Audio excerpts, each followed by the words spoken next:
Jadi ketika seseorang merasa cemas itu otot-ototnya itu akan tegang. Jadi itu akan menyebabkan secara sadar atau tidak sadar itu gigi itu menggeretakkan gigi. Orang yang cemas tersebut akan secara sadar atau tidak sadar menggeretakkan gigi.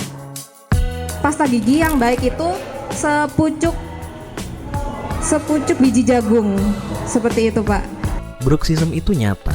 Kebiasaan ngertak gigi saat stres ini bisa bikin gigi cepet aus, ngilu, bahkan retak kalau nggak ditangani.